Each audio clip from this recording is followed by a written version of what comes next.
नमस्कार दर्शक बंधु आपणकर जदि बिछा राशि होता है तेबे एही भिडियोटी को निश्चित भाव में शेष पर्यंत देखंतु।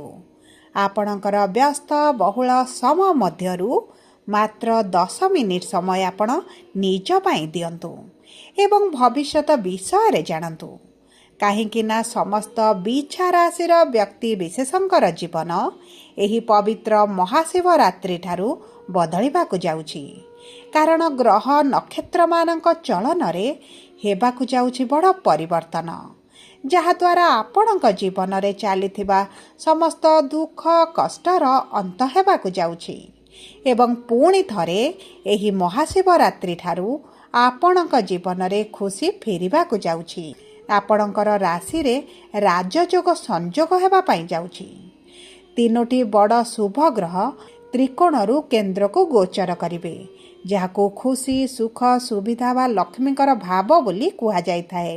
देखंतु शुक्र सूर्य एवं मंगल जे आपणकर भाग्यर अधिपति लाभर अधिपति एवं धनर अधिपति अटंती एवं समस्ते आपणकर चतुर्थ भाव को गोचर करिवे, जहाद्वारा आपणक भाग्ୟରେ गोटे बड़ परिवर्तन हेबाकु जाउछि।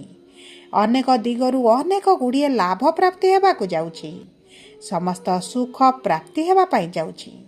एही महाशिवरात्रि ठारू पुनर्बार आपणक जीवन रे खुशी फेरिबाकु जाउछि। तेबे एबे आसंतु जानिबा एही महाशिवरात्रि ठारू कौन बड़ परिवर्तन हेबार अछि।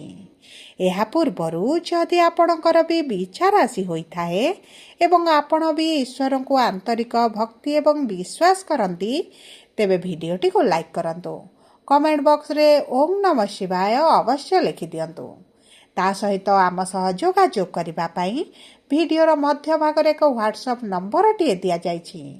जो नंबर साहाय्य आपण आम सह जोगाजोग करी निजर नूतन कुंडली प्रस्तुत करि परिबे, कुंडली विश्लेषण कराई परिबे किंबा आपणकर चाकरी विवाह व्यवसाय प्रेम संपर्क शिक्षा स्वास्थ्य को नहीं किछि समस्या रहिछि ताहार सहजरे एवं स्वल्प मूल्य रे समाधान करि परिबे। सेतिपई आपण आम सह भिडियोर शेष पर्यंत जोड़ी होई रुहंतु एवं व्हाट्सएप नंबर माध्यम आम सह जोगाजोग करी निज समस्यार खूब कम मूल्य रे समाधान करंतु। एबे आसंतु कार्यक्रमटी को आगको बढ़ाइबा। देखंतु आपणकर राशिर स्वामी हेउछन्ति मंगल, जे शुक्र बुध एवं सूर्यଙ୍କ सहित शनिଙ୍କ गृहरे थिबारु आपणकर स्वास्थ्य रे समस्या देखा जाउथिला। कर्म क्षेत्र रे समस्या मध्य देखा देउथिला। आपणकर धनर समस्याटी मध्य बढ़ी जाइथिला एवं आपण ऋण आनिथिले किंतु ऋण को सुझी न पारी ऋणर भार आपणकर बढ़ी जाइथिला। आपण जे कार्य रे हाथ देउथिले सेथिरे सफलता मिलि पारु नथिला। मानसिक चिंता भितरे आपण गति करुथिले। परिवार मध्य रे शांति आपण को मिलु नथिला। शिक्षा रे समस्या देखुथिले एवं चाकरी रे मध्य बहुत अधिक समस्या आपणकर रहिथिला एवं वर्तमान मध्य आपण चाकरी रे समस्या गुडी को देखुछंती। सबुठारु बड़ कथा हला आपण संतान संतति को नै बहुत अधिक चिंतित रहुछंती। ता सहित आपणक प्रेम संपर्क आपणकर दाम्पत्य जीवन रे छोट छोट कथा को नै अजथा कथा को नै बहुत गुड़िए समस्या मध्य बढ़ी जाउछि। आपणक व्यापार रे पूर्वरु जेउ भली लाभ हेउथिला आपण जेउ भली रोजगार करुथिले सेही भली रोजगार सेही भली लाभ वर्तमान आपण देखु नाहंती। आपणकर मानसिक स्थिति सहित शारीरिक स्वास्थ्य रे मध्य बहुत अधिक प्रभाव पड़ुथिला।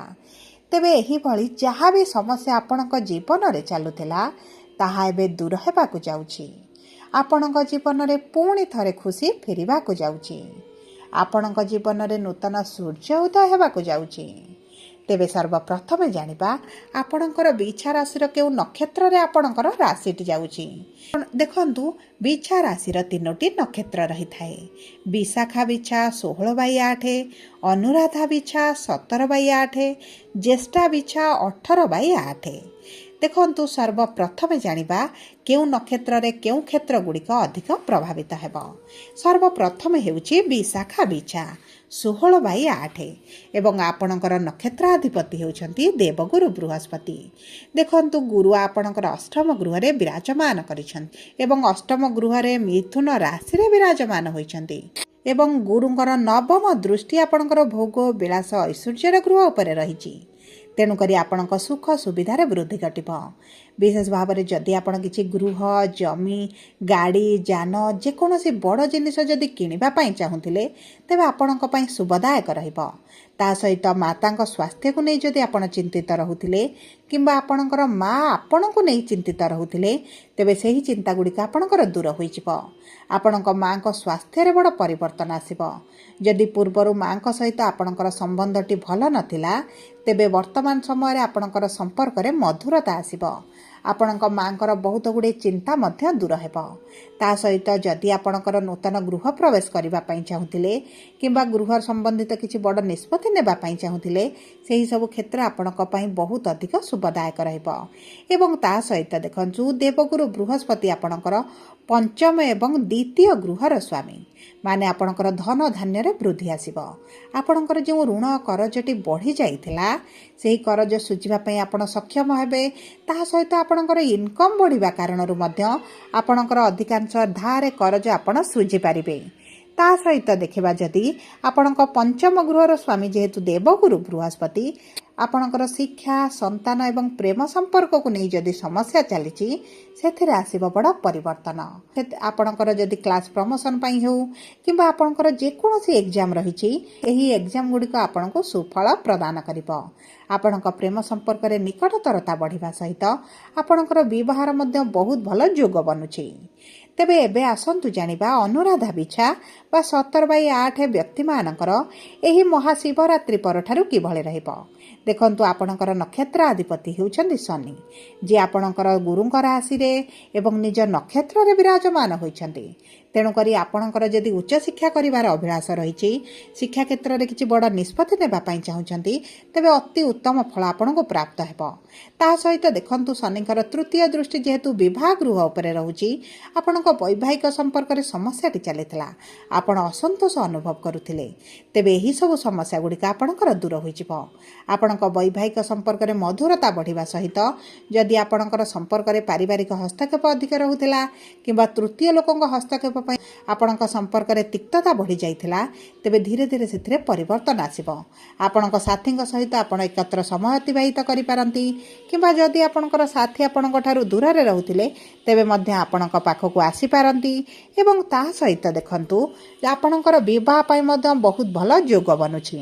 ଯଦି ଆପଣଙ୍କର ମନପସନ୍ଦର ପ୍ରସ୍ତାବ ଆସୁନଥିଲା, ଆପଣଙ୍କର ବିବାହ ହୋଇପାରୁନଥିଲା, ବୟସ ବଢ଼ି ଚାଲିଛି କିନ୍ତୁ ସମୟ ଗଡ଼ି ଚାଲିଛି ଆପଣଙ୍କର ବିବାହ ହୋଇପାରୁନି, ତେବେ ଏହିସବୁ ସମସ୍ୟା ଗୁଡ଼ିକ ଆପଣଙ୍କର ଦୂର ହୋଇଯିବ। ତା ସହିତ ଦେଖନ୍ତୁ ଆପଣଙ୍କର ରାଶିର ସ୍ୱାମୀ ମଙ୍ଗଳ ଯେତେବେଳେ ଆପଣଙ୍କର କେନ୍ଦ୍ରକୁ ଗୋଚର କରିବେ ଆପଣଙ୍କ ବୈବାହିକ ସମ୍ପର୍କ ସହିତ ଆପଣଙ୍କ ପ୍ରେମ ସମ୍ପର୍କରେ ବହୁତ ଭଲ ଶୁଭ ପରିବର୍ତ୍ତନ ଆସିବ। ତା ସହିତ ଆପଣଙ୍କ ପ୍ରେମ ସମ୍ପର୍କରେ ବା ତୃତୀୟ ଗୃହରେ ବା ଆପଣଙ୍କ ପଞ୍ଚମ ଗୃହରେ ଶନି ବିରାଜମାନ ହୋଇଥିବାରୁ ଆପଣଙ୍କ ସନ୍ତାନଙ୍କ ଜୀବନରେ ମଧ୍ୟ ସଂଘର୍ଷଟି ବଢ଼ିଯାଇଥିଲା। ତାଙ୍କ ସ୍ୱାସ୍ଥ୍ୟରେ, ତାଙ୍କ ଶିକ୍ଷାରେ ଏବଂ ତାଙ୍କ କ୍ୟାରିୟରରେ ମଧ୍ୟ ଆପଣ ବହୁତ ଗୁଡ଼ିଏ ସମସ୍ୟା ଦେଖୁଥିଲେ। ଏବେ ସେହି ସମସ୍ୟା ଗୁଡ଼ିକ ଆପଣଙ୍କର ଦୂର ହୋଇଯିବ। କର୍ମର ଗୃହରେ କେତୁ ବିରାଜମାନ କରିଥିବାରୁ କର୍ମକ୍ଷେତ୍ରରେ ଶତ୍ରୁ ବୃଦ୍ଧି ହେବା ସହିତ ଆପଣଙ୍କର କାର୍ଯ୍ୟଗୁଡ଼ିକ ଯେଉଁ ଫସିକି ରହିଛି ସେଥିରୁ ଆପଣ ବାହାରି ପାରନ୍ତି। ଏବେ ଆସନ୍ତୁ ଜାଣିବା କିପରି ରହିବ ଜ୍ୟେଷ୍ଠା ବିଛା ବା 18/8 ବ୍ୟକ୍ତିବିଶେଷମାନଙ୍କର ଏହି ମହାଶିବରାତ୍ରି ପରଠାରୁ। ଦେଖନ୍ତୁ ଆପଣଙ୍କର ନକ୍ଷତ୍ର ଅଧିପତି ହେଉଛନ୍ତି ବୁଧ ଏବଂ ବୁଧ ଆପଣଙ୍କର କେନ୍ଦ୍ରରେ ବିରାଜମାନ କରି ସପ୍ତମ ଦୃଷ୍ଟି କର୍ମର ଗୃହକୁ ଦେଇଛନ୍ତି। ଯେଉଁମାନେ ବ୍ୟବସାୟ ବାଣିଜ୍ୟ କରୁଛନ୍ତି ସେମାନଙ୍କୁ ଆକାଶ ଛୁଆଁ ସଫଳତା ପ୍ରାପ୍ତି ହେବ। ଆପଣଙ୍କ ବ୍ୟବସାୟରେ ପୂର୍ବରୁ ଯେଉଁ ଲସ୍ ଦେଖୁଥିଲେ, ମାନ୍ଦା ପରିସ୍ଥିତି ଦେଖୁଥିଲେ ସେଥିରେ ଆସିବ ବଡ଼ ପରିବର୍ତ୍ତନ। ଆପଣଙ୍କ ବ୍ୟବସାୟକୁ ଯଦି ବିସ୍ତାର କରିବା ପାଇଁ ଚାହୁଁଛନ୍ତି, ନୂତନ ବ୍ୟବସାୟ ଆରମ୍ଭ କରିବା ପାଇଁ ଚାହୁଁଛନ୍ତି, ନୂତନ ଚାକିରିର ସନ୍ଧାନରେ ରହିଛନ୍ତି, ଏହିସବୁ କ୍ଷେତ୍ର ଗୁଡ଼ିକରେ ଭାଗ୍ୟ ଆପଣଙ୍କର ସାଥ ଦେବ। ତା ସହିତ ଯଦି ଆପଣଙ୍କର ଚାକିରିରେ ପରିବର୍ତ୍ତନ ଚାହୁଁଛନ୍ତି, ପ୍ରମୋସନ୍ ଚାହୁଁଛନ୍ତି, ସାଲାରୀରେ ଇନକ୍ରିମେଣ୍ଟ ଚାହୁଁଛନ୍ତି ତେବେ ଆପଣଙ୍କ ପାଇଁ ଅତି ଉତ୍ତମ ସମୟ ରହିଛି। ଆପଣ ଯଦି ବିଦେଶରେ ରହୁଛନ୍ତି କିମ୍ବା ବିଦେଶ ଯିବା ପାଇଁ ଚାହୁଁଥିଲେ, ଆପଣଙ୍କ କର୍ମ ପାଇଁ ହେଉ, ଶିକ୍ଷା ପାଇଁ ହେଉ, ତେବେ ଆପଣଙ୍କୁ ବହୁତ ଅଧିକ ଶୁଭ ଫଳ ପ୍ରାପ୍ତି ହେବ। ତା ସହିତ ଯଦି ଆମେ ଦେଖିବା ଆପଣଙ୍କର ଶିକ୍ଷା କ୍ଷେତ୍ରକୁ ଏବଂ ବିବାହର କ୍ଷେତ୍ରକୁ, ତେବେ ଦେଖନ୍ତୁ ବୁଧ ହେଉଛନ୍ତି ଆପଣଙ୍କର ଅଷ୍ଟମ ଗୃହର ସ୍ୱାମୀ।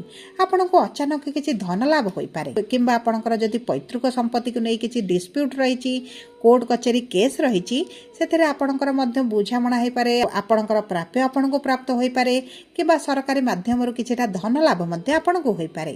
ଦେଖନ୍ତୁ, ଆପଣଙ୍କ ଆର୍ଥିକ ସ୍ଥିତି ଯେଉଁ ଖରାପ ରହିଥିଲା, ଆପଣଙ୍କର ଅର୍ଥକୁ ନେଇ ସମସ୍ୟାଟି ବଢ଼ିଯାଇଛି, ପରିବାରରେ ସୁଖ ଶାନ୍ତିର ବାତାବରଣ ରହିନାହିଁ, ସେହି ସବୁ କ୍ଷେତ୍ରରେ ଆପଣ ଏହି ମହାଶିବରାତ୍ରି ପରଠାରୁ ଧୀରେ ଧୀରେ ପରିବର୍ତ୍ତନ ଦେଖିବା ଅନୁଭବ କରିବା ଆରମ୍ଭ କରିବେ। କାରଣ ଗୁରୁଙ୍କର ଗୃହ ହେଉଛି ଦ୍ୱିତୀୟ ଗୃହ ଏବଂ ଦ୍ୱିତୀୟ ଗୃହ ହେଉଛି ପରିବାର କୁଟୁମ୍ବଙ୍କର ଗୃହ। ତେଣୁକରି ଆପଣଙ୍କର ସନ୍ତାନ ପ୍ରାପ୍ତିର ସୁଖ ଖବର ମଧ୍ୟ ପ୍ରାପ୍ତି କରିପାରନ୍ତି। ସନ୍ତାନଙ୍କ କ୍ୟାରିୟରରେ ଉନ୍ନତି ଦେଖି ମଧ୍ୟ ଆପଣଙ୍କୁ ସୁଖ ପ୍ରାପ୍ତି ହୋଇପାରେ କିମ୍ବା ଆପଣଙ୍କର ସନ୍ତାନଙ୍କ ମାଧ୍ୟମରେ କିଛି ଧନ ଲାଭ ମଧ୍ୟ ଆପଣଙ୍କୁ ହୋଇପାରେ। ସବୁ ପରେ ଦେଖନ୍ତୁ, ବିଛା ରାଶିର ବ୍ୟକ୍ତିବିଶେଷମାନଙ୍କର ଆପଣଙ୍କର କାନ୍ଧରେ, ଅଣ୍ଟାରେ, ଆଣ୍ଠୁ ଗଣ୍ଠିରେ କିଛିଟା ସମସ୍ୟା ବଢ଼ିପାରେ। ବିଶେଷ ଭାବରେ ପେଟ ସମସ୍ୟା ମଧ୍ୟ ଦେଖାଦେଇପାରେ। ଯେହେତୁ ରାହୁଙ୍କ ସହିତ ସମସ୍ତ ଗ୍ରହ ଏକତ୍ର ରହିବେ, ଗ୍ୟାସ୍, ଡାଇଜେସନ୍ ଏବଂ ଫୁଡ୍ ପଏଜନିଂ ଭଳି ସମସ୍ୟା ମଧ୍ୟ ବୃଦ୍ଧି ହୋଇପାରେ। ସେଥିପ୍ରତି ଆପଣଙ୍କୁ ଟିକେ ଜଗିବାକୁ ପଡ଼ିବ, ଦୃଷ୍ଟି ଦେବାକୁ ପଡ଼ିବ। ସବୁ ପରେ ଅଶୁଭତ୍ୱକୁ ଦୂର କରି ଶୁଭାଶୁଭ ଫଳକୁ ବୃଦ୍ଧି କରିବା ପାଇଁ ଆପଣ ପ୍ରତିଦିନ ମଙ୍ଗଳଙ୍କର ବୀଜ ମନ୍ତ୍ର 108 ଥର ଦିନ ସମୟରେ ପାଠ କରନ୍ତୁ। ତା ସହିତ ଆପଣ ହନୁମାନ ଚାଳିଶା ପାଠ କରନ୍ତୁ, ହନୁମାନଙ୍କ ମନ୍ଦିରରେ ସିନ୍ଦୁର ଅର୍ପଣ କରନ୍ତୁ ଏବଂ ଚେଷ୍ଟା କରନ୍ତୁ ଗୋମାତାଙ୍କର ସେବା କରିବା ପାଇଁ, ଗୋମାତାଙ୍କୁ କିଛି ଖାଦ୍ୟ ଦାନ କରିବା ପାଇଁ ଏବଂ ତାହା ସହିତ ଯଦି ଆପଣ କିଛି ବସ୍ତ୍ର କିମ୍ବା କିଛି ଖାଦ୍ୟ ଗରିବ ଲୋକଙ୍କୁ ଦାନ କରିଦେବେ, ତେବେ ଆପଣଙ୍କ ପାଇଁ ଶୁଭଦାୟକ ରହିବ। ସବୁ ପରେ ଯଦି ଆପଣଙ୍କର ବିଛା ରାଶି ହୋଇଥାଏ, ଭିଡ଼ିଓଟି କିଭଳି ଲାଗିଲା କମେଣ୍ଟ ବକ୍ସରେ ଲେଖି ଜଣାନ୍ତୁ। ଯଦି ଆପଣଙ୍କ ପ୍ରିୟଜନଙ୍କର ବିଛା ରାଶି ହୋଇଥାଏ, ଭିଡ଼ିଓଟି ତାଙ୍କ ସହିତ ସେୟାର କରନ୍ତୁ। ଯଦି ପ୍ରଥମ ଥର ଆମ ଚ୍ୟାନେଲକୁ ଆସିଛନ୍ତି, ଚ୍ୟାନେଲଟିକୁ ସବସ୍କ୍ରାଇବ୍ କରନ୍ତୁ। ପାଖରେ ଥିବା ବେଲ୍ ଆଇକନ୍କୁ ପ୍ରେସ୍ କରନ୍ତୁ।